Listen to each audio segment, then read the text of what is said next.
Hey race fans, Big Trev here again. We're going to analyze the 2017 Camping World 500, won by Ryan Newman.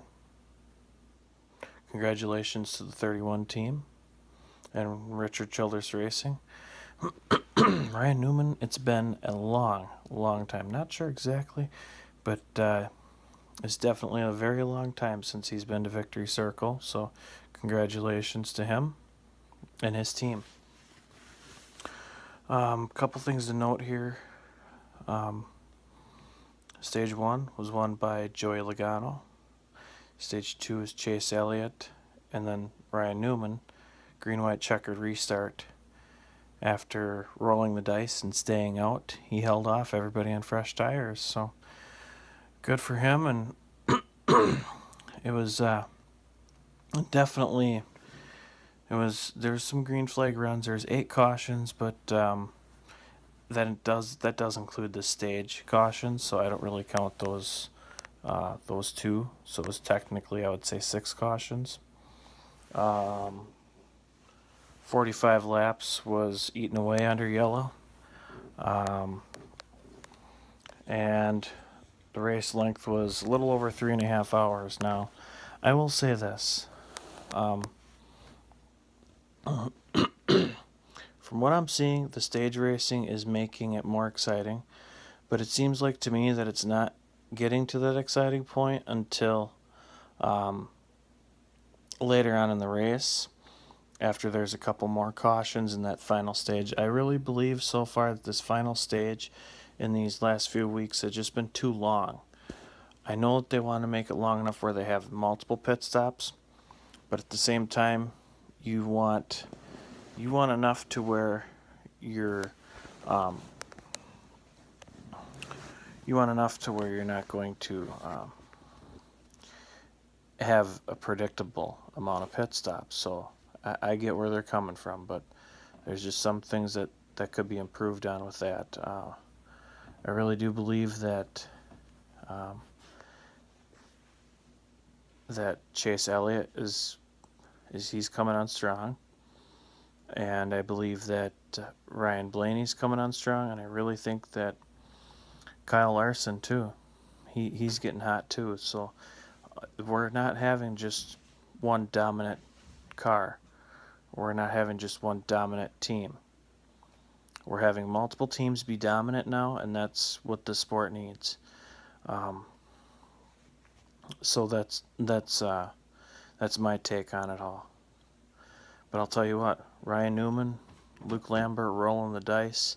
That's what's going to win you some races later on down the road. Now, I'm pretty sure if he would have done that at a track like Atlanta or a track like Darlington, where the surface is so abrasive, he wouldn't have been able to hold him off. I'm almost positive. But somehow, Phoenix, he had a good restart, and he had a good handle on car for those last 2 laps.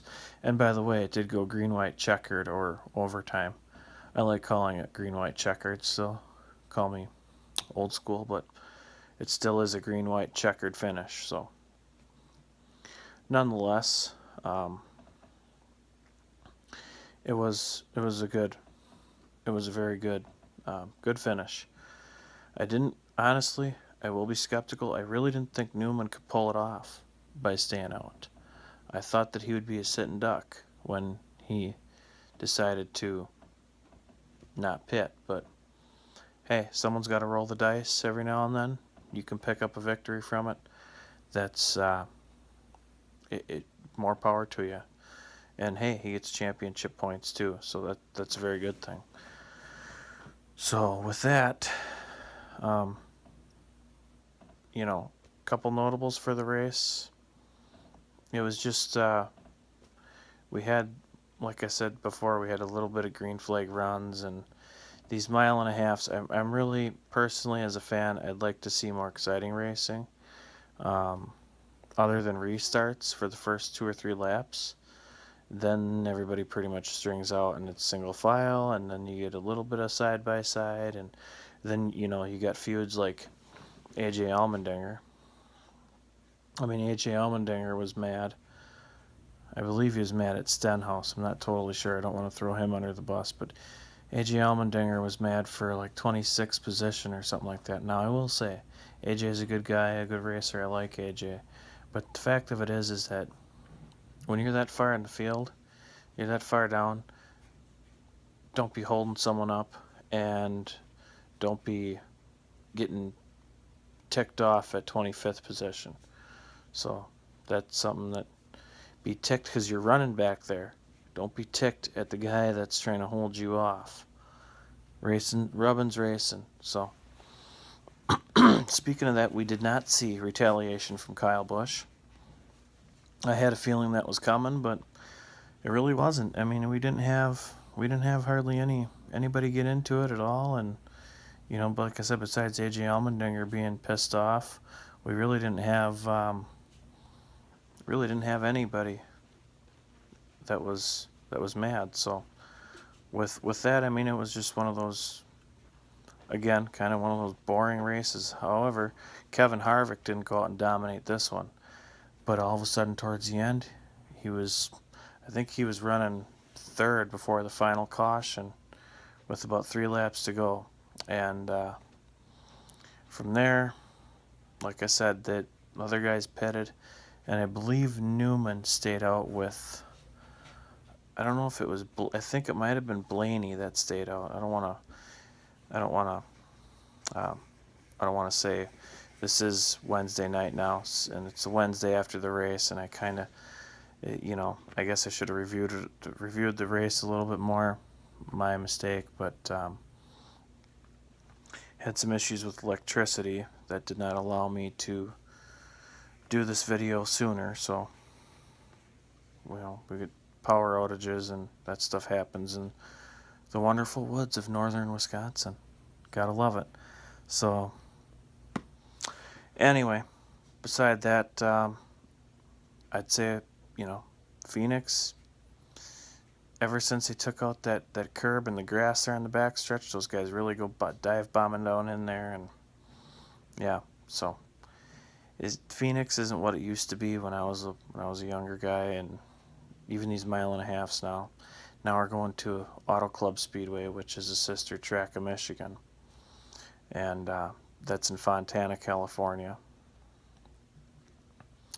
It's one of 2 tracks in California. The other one is Sonoma Raceway.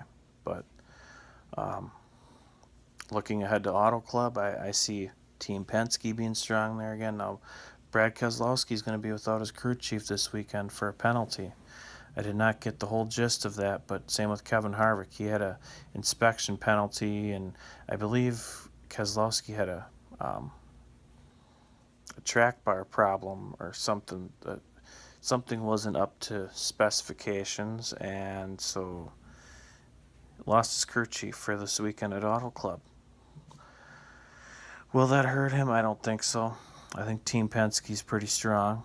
I know Team Gibbs is strong, and Hendrick, they're strong. I mean, it's pretty much a wash across the board. At least it was for Phoenix, but we'll see what happens here at Auto Club. Auto Club Speedway. It's the Auto Club 400, and that's Sunday on Fox again. So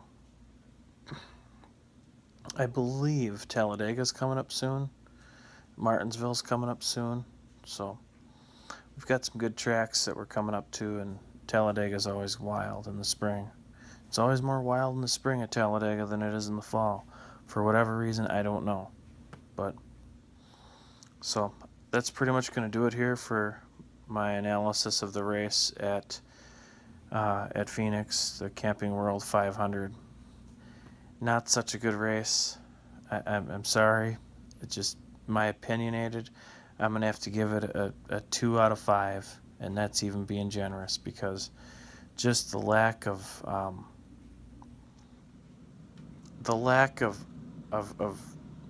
the ability for, sure, we had different guys lead, but it's just the lack of, it could be the broadcast too, the lack of excitement. So I don't want to put Fox under the bus either, but something's got to change in their broadcasting, because when it's a long green run, it just gets boring. I hardly want to watch it.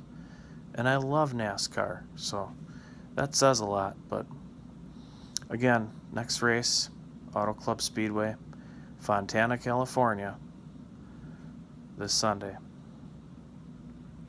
Well, that's going to do it here. Big Trev signing off. Catch you next week.